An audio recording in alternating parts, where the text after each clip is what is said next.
Jolen, trumpo, text at marami pang iba. Some Filipino games just show how creative we are. All we need are players and nothing else. Ang saya balikan ng ating kabataan. Kain, Tulog. laro, laro at laro. O ano, game na? Pagkabilang kong 3, nakatago na kayo! Yan ang Pinoy kultura because our culture is cool.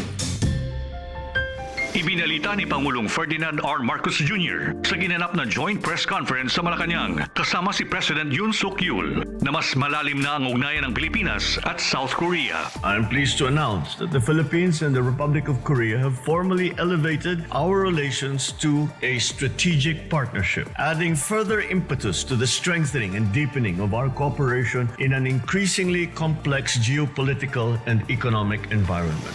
Binahagi rin ng Pangulo na ilang kasunduan ng kanilang nilagdaan, kabilang rin ang usapin sa nuclear energy, infrastruktura at turismo. During our fruitful bilateral meetings, President Yoon and I covered several areas of cooperation, including defense and security, maritime cooperation, economic and development cooperation, and people-to-people exchanges. We agreed that we have made significant strides in advancing and deepening our bilateral cooperation towards the attainment of our mutually beneficial goals. Para sa iba pang mga balita at impormasyon, manatiling nakatutok, tapat sa pag-uulat, Radyo Pilipinas. Time to celebrate kulturang Pinoy, tradisyon, musika, sining, literatura at iba pa. Anything and everything fun and Filipino. Ito ang Pinoy Kultura. Alam mo ba kung ano ang mambabatok?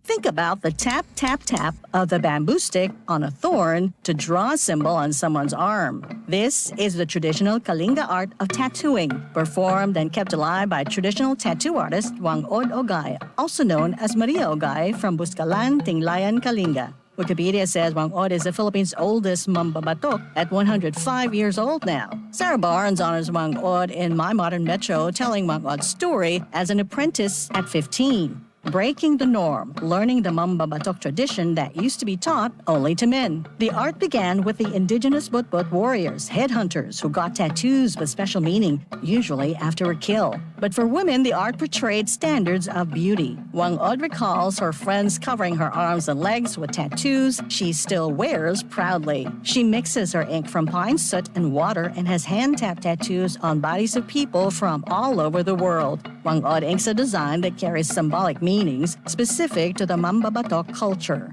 Thousands come to make the long journey to get inked by Wang Od. Discovery Channel featured her and her art in 2007 on Tattoo Hunter, bringing Kalinga art to a global audience. The National Commission for Culture and the Arts honored her with the prestigious Dangal ng Haraya Award in 2018. She was also nominated for the National Living Treasures Award. Yan ang Pinoy Kultura because our culture is cool. Serving the Republic of the Philippines for more than 75 years. Ito po ang Presidential Broadcast Service. Pakinggan, panoorin, agaran in real time, o balikan sa pag-scroll up and down. Mga balitang dapat malaman, impormasyong tunay at napakikinabangan. Saan ka man, sa buong kapuluan, mapapangon sa bagong sigla. Kababayan, kasama ang social media. Powered broadcaster ng bagong mamamayan. Tapat sa pag-uulat. Ito po ang Presidential Broadcast Service sa Metro Cebu. Radyo Pilipinas, 576 AM. Oras din may gala sa DYMR, Radyo Pilipinas, Cebu, alas 9:08 na sa kabuntagon. Buntag ka natong tanan. And welcome diri sa itong tulumanon ang programa ang Government Online. Di ninyo makauban karong buntaga kini si Ate CARMEL. Makiguban kaninyo kutob ta alas 9:55 sa buntag mga higala. And atong ihatod mga higala no, ang mga mahinungdanon nga lakaw sa atong presidente ilabi na no ngay ubay-ubay pod ang iyahang pagkuan mga higala pag ang speech ni President Ferdinand Business and Investment Summit mga higala 2024 dito sa Lao PDR mga higala no. So atong ipapaminaw kaninyo ang iyahang kuan mga higala message. kind introduction. To all the distinguished guests who are here with us this evening, good evening to you all. As we gather here at the ASEAN Business and Investment Summit for 2024, we stand at a pivotal moment, a crossroads, where the strengths and aspirations of the ASEAN economic community converge. This summit is a vital arena for igniting innovative collaborations between the private sector and policymakers. It is here that we forge dynamic bonds with connectivity and with resilience. ASEAN is much more than an aggregation of nations. ASEAN is a vibrant neighborhood united by common aspirations, where we come together not just to discuss policies, but more importantly, to build bonds. In this community, when challenges arise, we do not shy away. We roll up our sleeves, invite one another in, and collectively seek solutions. The theme of this occasion, ASEAN Enhancing Connectivity and Resilience, resonates deeply with us in the Philippines. The Philippines has, for the third straight year, topped the World Risk Index, which assesses the disaster risk for 193 countries. Being located in the Pacific Ring of Fire and right in the path of typhoons, we are no strangers to adversity. And add to that, our archipelagic nature with 7,641 islands, each with its own distinct challenges and character. For us, connectivity is a necessity, and building resilience is a means of survival. From building roads that connect provinces to establishing digital infrastructure, we understand that true connectivity transcends physical links. We ensure the seamless flow of goods, of services, of people, leaving no one behind. From pre-positioning relief goods to implementing flood control projects, we understand that disasters know no political boundaries. And so we need to ensure that strategies to promote disaster resilience are harmonized and address local realities.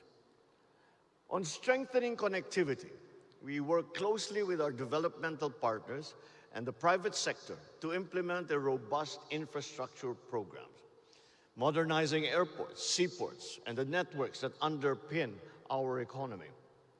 For example, the Manila International Airport. We are on our way to making it synonymous with smooth and convenient travel. This reflects our broader aim to create efficient gateways for trade and investment, paving the way for an open, accessible, and future-ready economy. A little over 2 weeks ago, we inaugurated the Panguil Bay Bridge in Mindanao, which is the southern island of the Philippines. This 3.2-kilometer project is now the longest water-spanning bridge in Mindanao, reducing the travel time between two provinces from 2 hours to 7 minutes. We are also connecting our islands through the development and improvement of ports, such as the San Roque Port in Samar Province and the Tubahon Port on Dinagat Island. But we in ASEAN, the fastest growing internet market in the world, know full well that connectivity goes beyond bridges, ports, and airports. It also means bridging the digital divide. Hence, we are investing and have invested in a national fiber optic backbone, and we are opening the telecommunications sector to foreign investment, ensuring every Filipino, from Batanes, our northernmost, to the digital landscape and the vast opportunities that these offer. But building connections is not enough. Being a country vulnerable to the effects of climate change, our vision for growth naturally extends beyond just the economy. Our location has taught us the value of resilience, how to stand firm after each storm or calamity, how to keep moving forward, even when the unexpected strikes. We are developing multi-purpose flood control projects that address flooding and harness water to serve our communities.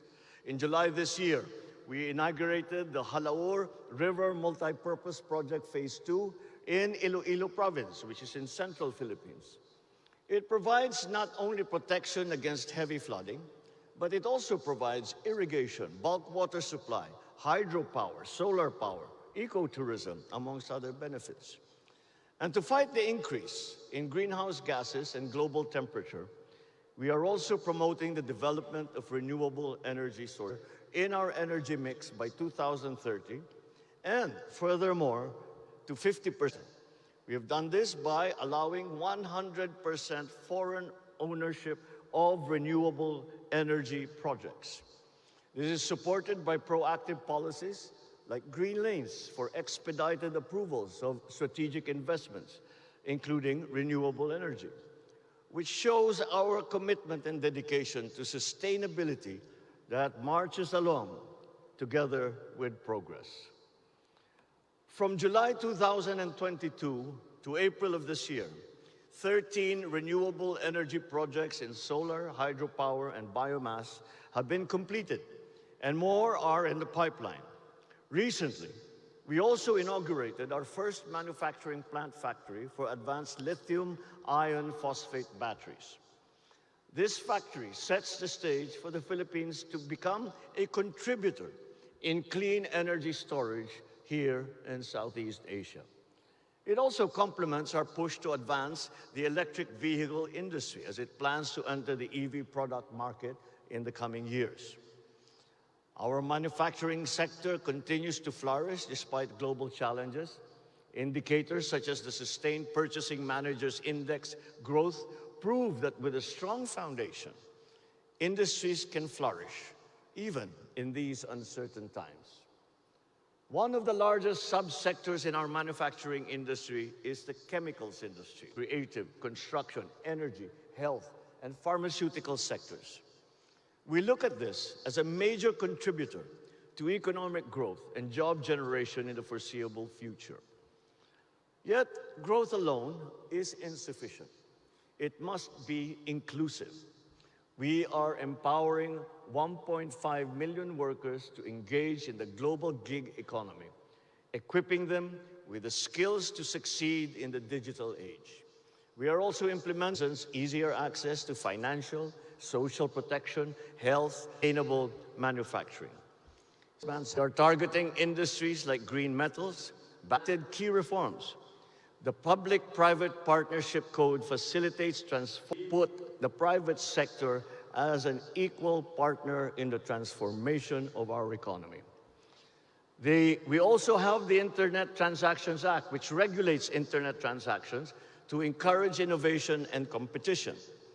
And there is Executive Order number 18 of 2023, which institutes green lanes for strategic investments, enhancing the ease of doing business in the Philippines. We are presently in the process of enacting another piece of key legislation, the Corporate Recovery and Tax Incentives for Enterprises to maximize opportunities for reinvigorating the economy. A bit of a mouthful, so we call it the Create More Act. Anchored on the Create Act of 2021, it will further strengthen our fiscal and non-fiscal incentives in strategic industries. So to boost the country's competitiveness in global markets, this measure shall simplify approval processes and the permitting processes as well, streamline the value-added tax refund system, and enhance tax incentives in different industries. Developing connectivity and resilience within ASEAN is more than just optimizing value chains. It is about upholding inclusive growth that uplifts every region, every community, and every citizen. So let us be the architects of an interconnected, integrated, and progressive ASEAN. Let us build bridges that transcend borders, shaping a future where every member of the ASEAN family has a path to success. And as we advance from this summit, I look forward to witnessing the unwavering determination of our regional brothers and sisters as we shape a narrative and an environment where collaboration trumps isolation, innovation eclipses stagnation, and our collective aspirations illuminate the path toward a brighter future. These are the aspirations of the Philippines. Come and join us as we walk into the future. Thank you, and good day to you all.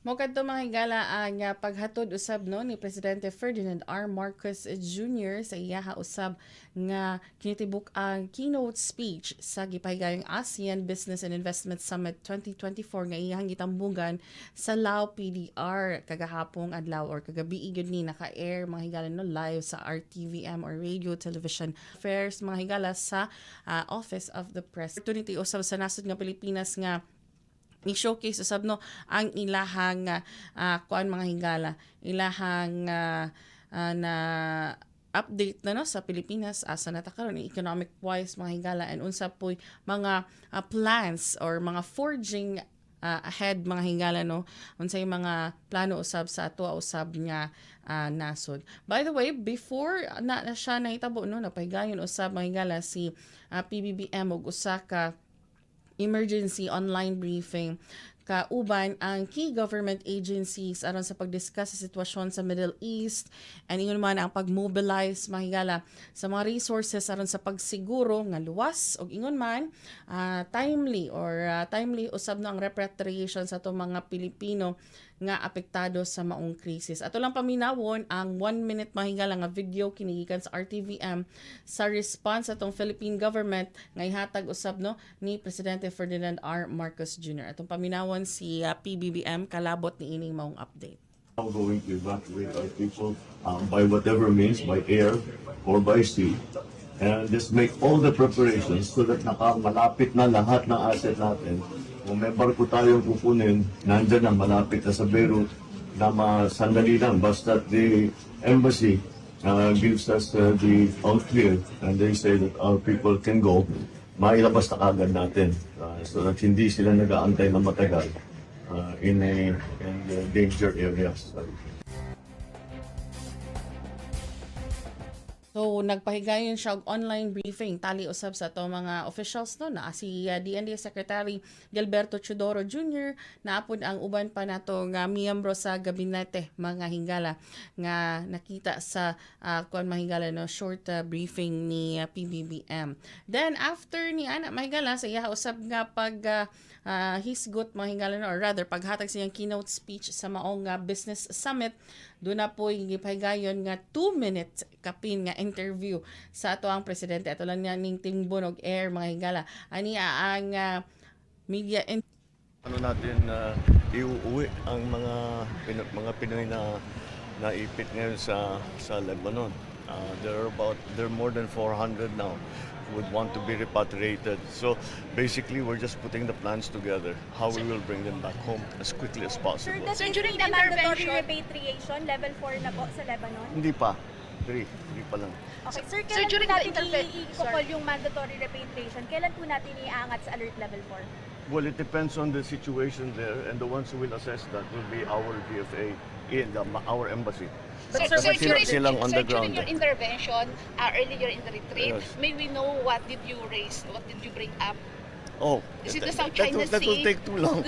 No, just the summary or the gist. So, Did you bring up Yes. the recent? Yes. No, I didn't specify the details, but it is just the general principle or the general thing. We will have a chance to get into more detail maybe in the next couple of days. How about in Myanmar, sir? What was the position of the Philippines regarding the? The position of the Philippines is still remains the same. We are firmly behind the ASEAN proposal of the five points of consensus, and we are trying to find ways to move forward because we have to admit that although the 5 points have been out there since July, we have strategies to What would be the new? well, we haven't done it yet, but that's what Are you meeting your Japanese counterpart? Sumugad to mahigala si Presidente Ferdinand R. Marcos Jr. mahigala sa iya usab nga hamubo nga media interview kalabot sa kining updates no sa iya pagtambong sa meeting and gawas pod niini mahigala ang kalabot usab sa iyahang mahigala meeting sa ato mga miyembro sa gabinete aron sa pag-update mahigala dito sa sitwasyon usab sa Middle East mahigala no kay mahigala no matud pa mahigala sa kining mahigala kining sitwasyon dito sa Middle East mga higala no dunay mahigala kay ba mo kita dunay tension o kagubot mga higala sa maong the news agency nga taho nga gi-direct na ni Presidente Ferdinand R. Marcos Jr. ang tanang government agencies nga immobilize ni ini ang tanan niling resources aron sa timely repatriation sa mga affected mga higala and matod pa no ang kining mahigala. So as of October 7, wa hinuoy reported nga casualties or injuries among sa mga Filipinos tungod sa mga airstrikes but mga higala no prompting the government to initiate repatriation pa mga higala. Last year pa ang na-repatriated 171 ang ready for repatriation mga higala. So makadawat usab og 150,000 pesos nga financial assistance gikan sa Department of Migrant Workers and Overseas Workers Welfare Admin mga kining mga gi-repatriate nga mga OFWs. Psychosocial assistance from DSWD and ingon man medical assistance gikan usab sa DOH samtang ang TESDA has also distributed training vouchers ngadto na sa katong nakauli na sa mga repatriated nga mga OFWs. So mao kana siyang update ubos sa executive branch sa atoa usab nga nasod nga Pilipinas. Atong oras na alas 9:29 na gyud ato na palabang og tingob lang sa Ariel atong una og ikanang set sa pahinumdum mo balik ang inyong programa. Before, we could only afford to rent, paying monthly for a house I can never own. But with the help of the government and Pag-ibig Fund, I can finally own a house with affordable monthly payments. Now, I can achieve my dream of a decent home for me and my kids. Even if I still pay monthly, at least I will get the title. Apply now to 4PH Pabahay program because your next move will be to your own home. Be a Pag-ibig Fund member today and contact your LGU for more details. Ibinalita ni Pangulong Ferdinand R. Marcos Jr. sa ginanap na joint press conference sa Malacanang kasama si President Yoon Suk Yeol na mas malalim na ang ugnayan ng Pilipinas at South Korea. I'm pleased to announce that the Philippines and the Republic of Korea have formally elevated our relations to a strategic partnership, adding further impetus to the strengthening and deepening of our cooperation in an increasingly complex geopolitical and economic environment. Binahagi rin ng Pangulo na ilang kasunduan ang kanilang nilagdaan, kabilang rin ang usapin sa nuclear energy, infrastruktura at turismo. During our fruitful bilateral meetings, President Yoon and I covered several areas of cooperation, including defense and security, maritime cooperation, economic and development cooperation, and people-to-people exchanges. We agreed that we have made significant strides in advancing and deepening our bilateral cooperation towards the attainment of our mutually beneficial goals. Para sa iba pang mga balita at impormasyon, manatiling nakatutok. Tapat sa pag-uulat, Radyo Pilipinas. This is a public service announcement. Alamin, ito ang walang pasok guide batay sa DepEd Order No. 37 Series of 2022. Sa sitwasyon ng pagbaha, automatic na walang pasok for all levels sa mga lugar na kasama sa flood warning ng Pag-asa. Automatic suspended naman ang klase at trabaho kung ang flood warning ay inilabas sa oras na nagsimula na ang klase. Para sa mga lugar na hindi kabilang sa flood warning ngunit nakararanas ng pagbaha, nakadepende kay Mayor o kay Governor ang desisyon sa suspensyon. Tandaan, sakop lamang ng DepEd Order na ito ang levels K-12 sa mga pampublikong paaralan, ngunit may option naman ang mga pribadong paaralan, state or local universities and colleges na sundin ito. This is a public service announcement. From PBS, Presidential Broadcast Service, and Radyo Pilipinas. Nahibaw ba mo nga ang stereotype kay ang paghulagway sa usa ka tawo o generalization bisan dili kini permi tinuod? Pananglitan, kung makakita ka og usa ka tawo nga nagsulob og antiyohos, musulti na ba ka nga siya bright? Dili, samara ka na nga ang color blue kay para sa mga lalaki ug ang color pink para lamang sa mga babae. Ayaw pagpadala sa stereotype nga gihatag sa katilingban. Dapat atong huna-hunaon nga gawasnon kitang tanan sa pagpili kung unsa man kita. Pahinumdum gikan sa DYMR Radio Pilipinas Cebu. Hatid ay balita, impormasyon at sari-saring kaalaman tungkol sa sektor ng agrikultura sa ating bayan. Usapang Agrikultura kasama ang Department of Agriculture. Alamin ang mga hakbang ng administrasyon para mas mapaunlad pa ang iba't ibang industriyang agrikultural at pakinggan ang mga proyektong handog sa mamamayan upang mapalago ang kanilang mga kabuhayan. Usapang Agrikultura, Lunes hanggang Biyernes, alas 5 ng umaga, dito lang sa Radyo Pilipinas. Nilagdaan na ni Pangulong Ferdinand R. Marcos Jr. ang Self-Reliant Defense Posture Revitalization Act na may layuning mas palakasin pa ang kakayahan ng ating bansa pagdating sa depensa. This law goes beyond the commitment to a long-term growth trajectory for a national defense industry that will support the defense requirements of our country. It's a logical move forward for a country that finds itself at the fulcrum of geopolitical shifts and volatilities. Dagdag ng Pangulo, nakasad rin sa batas nito ang pagbuo ng maayos na sistema ng research and development at pagtutulungan ng sandatahang lakas at iba't ibang sektor. The challenges we face today go far beyond traditional conflicts, and the need to develop technologies that will counter unconventional threats is more crucial than ever. With this act, we are broadening our perspective on defense. We are not just looking at tanks and rifles. We are building capacities that address these unconventional dangers head-on. This means developing systems and strategies that are reactive and predictive, allowing us to stay a step ahead of those who wish harm to the Philippines. Para sa iba pang mga balita at impormasyon, manatiling nakatutok. Tapat sa pag-uulat, Radyo Pilipinas. Ano ba yan? Lupat na naman. Asan pa charger ko? Kaka-charge ko lang kanina. Nakasaksak naman habang ginagamit ko.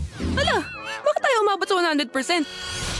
Oh yeah! Hindi na umaabot sa full capacity ang baterya ng telepono mo dahil palagi mo itong ginagamit habang nakasaksak. Ang magandang senyales para i-charge ang mga mobile devices ay kapag nasa 15 to 20% na lamang ang buhay ng baterya nito. Huwag naman ito palampasin ng 90 to 95% para hindi masira ang inyong mga gadgets. Laging tandaan, sa pagkonsumo ng kuryente, you have the power. Ho-ho! Para sa karagdagang impormasyon at energy-saving tips, hanapin ang Department of Energy sa Facebook and Radyo Pilipinas. Before, we could only afford to rent, paying monthly for a house I can never own. But with the help of the government and Pag-ibig Fund, I can finally own a house with affordable monthly payments. Now, I can grab because your next move will be to your own home.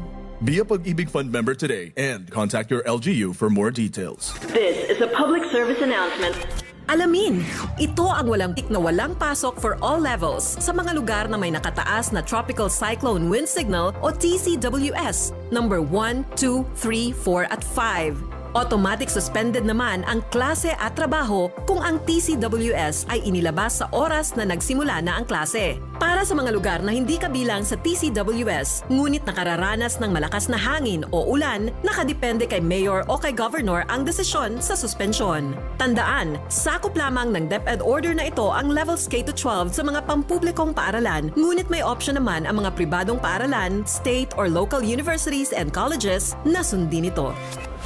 This is a public service announcement. From PBS, Presidential Broadcast Service, and Radyo Pilipinas. For 53 years, the people suffered from heartless communist terrorists who killed thousands and are killing thousands more. Our people have had enough of this senseless violence. Thousands have already surrendered For genuine peace and development. Together, victory will be ours.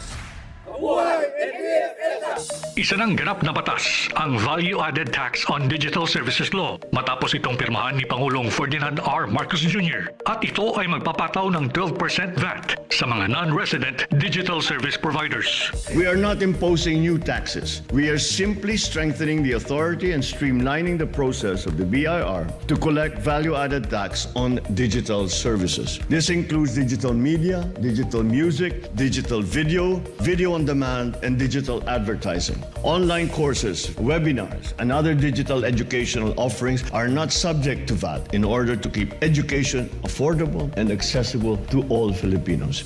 Dagdag pa ng Pangulo, maraming Pilipinong makikinabang sa pondong makakalap mula sa bagong batas na ito. This law is more than ensuring tax compliance. It is also in support of nation building. For the next 5 years, we estimate to collect 105 billion pesos from this measure. This is enough to build 42,000 classrooms, more than 6,000 rural health units, 7,000 kilometers of farm-to-market roads. Additionally, 5% of the revenues generated by this law will be allocated to our creative industries.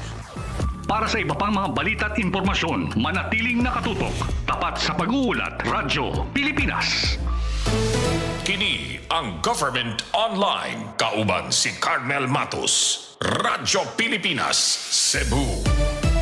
Atong takna alas 9:39 na, balik na dinhi sa itong pagpanag-uban sa programang Government Online, mga higala din yung mga kauban, inyong gihapong mga kauban karong buntaga.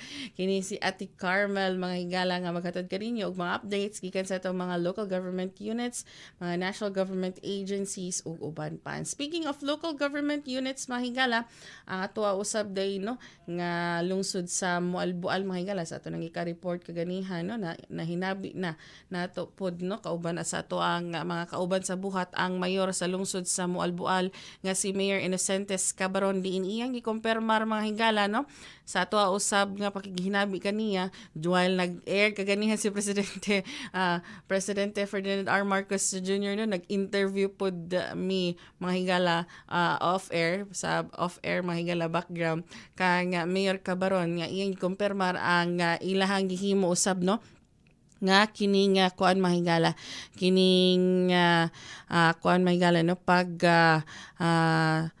di siya matawag kay wa man siya gitawag ni Mayor nga raid or pagpagronda, but rather mahigala tungod kini mahigala sa tip no nga dunay ni request og high speed internet kuno magpataod og high speed internet, mahigala nga manginahanglan man og necessary building permit no kalabot niya na hinungdan nga gihimo ni Mayor Cabaron ang usa ka kining mando ngadto usab sa atong BFP nga magkondak usa og inspection. And tungod niya ang mga inspection didto nasuta sa ato usab nga mga sakop sa BFP, mahigala nga adunay daghan nga mga Chinese nationals nga gani, mahigala dili sila makasabot og in English, mahigala kinahanglan pag interpreter, mahigala no aron nga ilang maistorya og tarong, mahigala no. So dito sa inspection sa to ang BFP sa mga establishment, mahigala no, kini girentahan matud pa ni Mayor Cabaron, girentahan lang ang maong establishmento sa mga Chinese nationals, and matud pa dito nakuha usab ang mga pipila ka mga ebidensya. Hinungdan nga ang BFP na ang nanawag sa atong kapulisan kay beyond man na sa scope of work sa ato ang BFP, kay ang BFP is more on the fire safety inspection. Dito na nanawag sila sa Mualbual Police Station. Ang atong Mualbual Police Station ang ni conduct og further investigation kalabot sa ilang presence, mahingalas. And matud pa gikumpirmar ni Mayor Cabaron nga mga undocumented kining mga Chinese nationals, mahigala nga nirenta sa maong establishmento. Ang pangan sa maong establishmento, mahigala, kaning Happy Bear Villa nga nahimutang dinha sa barangay sa Avedra, lungsod sa Mualbual, mga higala. And base usab sa katong nakuha pod nato nga kopya sa spot report gikan sa Mualbual Police Station, mga higala, nga ang maong pagpabisita sa mga establishment nahitabo kini alas 4 kagahapon, alas 4 sa hapon kagahapon no, sa Happy Bear rental ni siya nga establishments. And matud pa tungod lagi sa kini nga intensified nga efforts no sa against illegal pogo, ang Mualbual Police Station no mo ni conduct mahigala persons and activities. Na po yung mga numerous computer sets ug uban pa nga kagamitan mahigala nga nakita sa maong dapit. And immediately ang mga foreigners were placed under the custody for verification, mahigala. So na-cordon off na po ang maong dapit while nag-further pa ang PNP, NSU o I think this is for Bureau of Immigration if ako masayop mga higala. So muna siya ang pipila usab ka apgo suspected illegal pogo and the presence of undocumented Chinese nationals sa maong dapit. But gitataw ni Mayor Cabaron nga di sila magita nga kaning lungsod sa Mualbual. This is a tourist destination beach mga higala, no? So gani inilapod na ang Mualbual sa Sardine Run. If ang Sardine Run nga kining daghan pong dive spots nga nindot pod sa maong dapit. So muna siya ang nakuha interview kay doon na pa siya activity pod nga gi tambungan, but nonetheless at least nakumpirmar nato gikan kaniya ang nila nga report is September 28 na nga nagsugod og monitor sa maong illegal nga pogo. Atong oras Only afford to rent, paying sent home for me and my kids. Even if I still pay monthly, at least I will get the title. Apply now to 4PH Pabahay program because your next move will be to your own home. Be a Pag-ibig Fund member today and contact your LGU for more details. Nilagdaan na ni Pangulong Ferdinand R. Marcos Jr. ang Self-Reliant Defense Posture Revitalization Act na may layuning mas palakasin pa ang kakayahan ng ating bansa pagdating sa depensa. This law goes beyond the development of weapons or equipment as it seeks to create a framework that makes us less dependent, more resilient, better prepared. It is a commitment to a long-term growth trajectory for a national defense industry that will support the defense requirements of our country. It's a logical move forward for a country that finds itself at the fulcrum of geopolitical shifts and volatilities. Dagdag ng Pangulo, nakasad rin sa batas nito ang pagbuo ng maayos na sistema ng research and development at pagtutulungan ng sandatahang lakas at iba't ibang sektor. The challenges we face today go far beyond traditional conflict. Our perspective on defense, we are not just looking at tanks and rifles. We are building capacities that address these unconventional dangers head-on. This means developing systems and strategies that are reactive and predictive, allowing us to stay a step ahead of those who wish harm to the Philippines. Para sa iba pang mga balita at impormasyon, manatiling nakatutok. Tapat sa pag-uulat, Radyo Pilipinas. Ibinalita ni Pangulong Ferdinand R. Marcos Jr. sa ginanap na joint press conference sa Malacanang kasama si President Yoon Suk Yeol na mas malalim na ang ugnayan ng Pilipinas at South Korea. I am pleased to announce that the Philippines and the Republic of Korea have formally elevated our relations to a strategic partnership, adding further impetus to the strengthening and deepening of our cooperation in an increasingly complex geopolitical and economic environment. Binahagi rin ng Pangulo na ilang kasunduan ang kanilang nilagdaan, kabilang rin ang usapin sa nuclear energy, infrastruktura at turismo. During our fruitful bilateral meetings, President Yoon and I covered several areas of cooperation, including defense and security, maritime cooperation, economic and development cooperation, and people-to-people exchanges. We agreed that we have made significant strides in advancing and deepening our bilateral cooperation towards the attainment of our mutually beneficial goals. Para sa iba pang mga balita at impormasyon, manatiling nakatutok. Tapat sa pag-uulat, Radyo Pilipinas. This is a public service announcement.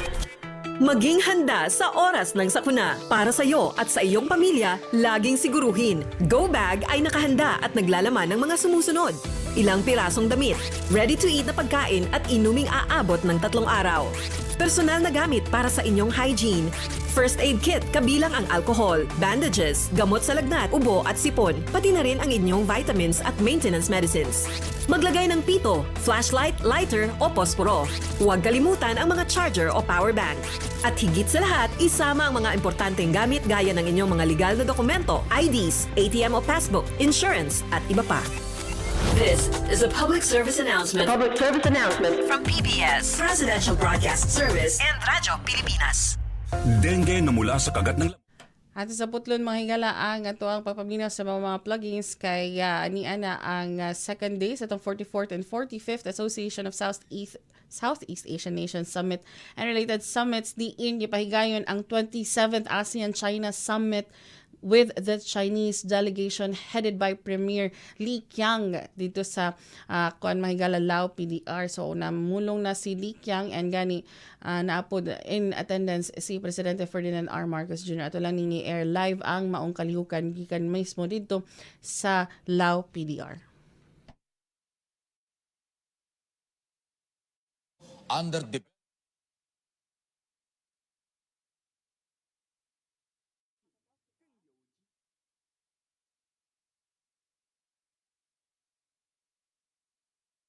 ารเชื่อมโยงและการเชื่อมต่อที่เข้าที่ไหลขึ้นเก่าๆระหว่างจีนและอาเซียนจะประกอบส่วนให้แก่การเพิ่มพูนการพัฒนาเศรษฐกิจของภาคพื้นของพวกเราและสามารถกระจายการพัฒนา So walay interpreter nga klaro mga higala no, but namulong karon mga higala ang mao nga leader sa kining 27th nga ASEAN China Summit mga higala. Ato lang niya nga balikan karong taud sa Lao PDR at sa tiwason og pagpaminaw ato ang mga pahinumdom. Isa ng ganap na batas ang Value-Added Tax on Digital Services Law matapos itong pirmahan ni Pangulong Ferdinand R. Marcos Jr. At ito ay magpapataw ng 12% VAT sa mga non-resident digital service providers. We are not imposing new taxes. We are simply strengthening the authority and streamlining the process of the BIR to collect value-added tax on digital services. This includes digital media, digital music, digital video, video on demand, and digital advertising. Online courses, webinars, and other digital educational offerings are not subject to VAT in order to keep education affordable and accessible to all Filipinos. Dagdag pa ng Pangulo, maraming Pilipinong makikinabang sa pondong makakalap mula sa bagong batas na ito. This law is more than ensuring tax compliance. It is also in support of nation building. For the next 5 years, we estimate to collect 105 billion pesos from this measure. This is enough to build 42,000 classrooms, more than 6,000 rural health units, 7,000 kilometers of farm-to-market roads. Additionally, 5% of the revenues generated by this law will be allocated to our creative industries. Para sa iba pang mga balita at impormasyon, manatiling nakatutok. Tapat sa pag-uulat, Radyo Pilipinas. This is a public service announcement. Maging handa sa oras ng sakuna. Para sa iyo at sa iyong pamilya, laging siguruhin, Go Bag ay nakahanda at naglalaman ng mga sumusunod. Ilang pirasong damit, ready-to-eat na pagkain at inuming aabot ng 3 araw. Personal na gamit para sa inyong hygiene. First aid kit kabilang ang alcohol, bandages, gamot sa lagnat, ubo at sipon, pati na rin ang inyong vitamins at maintenance medicines. Maglagay ng pito, flashlight, lighter o posporo. Huwag kalimutan ang mga charger o power bank. At higit sa lahat, isama ang mga importanteng gamit gaya ng inyong mga legal na dokumento, IDs, ATM o passbook, insurance at iba pa. This is a public service announcement. Public service announcement from PBS, Presidential Broadcast Service, and Radyo Pilipinas. Kini ang Government Online. Kauban si CARMEL MATUS. Radyo Pilipinas, Cebu. Balik na din yung mahigala sa itong tulumanon. Diin manamilit at mahigala sa itong programa. Kay musunod na itong news update karong 9:55 a.m. Mga higala no, dagan kayong salamat sa inyo usab nga pagpaminaw ug pag-atang ni atong tulumanong Government Online karong buntaga mga higala. Di na ito pong ihatod karong taod-taod ang mga balita nga nahibos sa itong mga kaubanan diri sa Radyo Pilipinas Cebu. Apan karon manaminit lang usa ako kaninyo kay tuwa usab nga isunod na ato ang news update. Kina lamang si CARMEL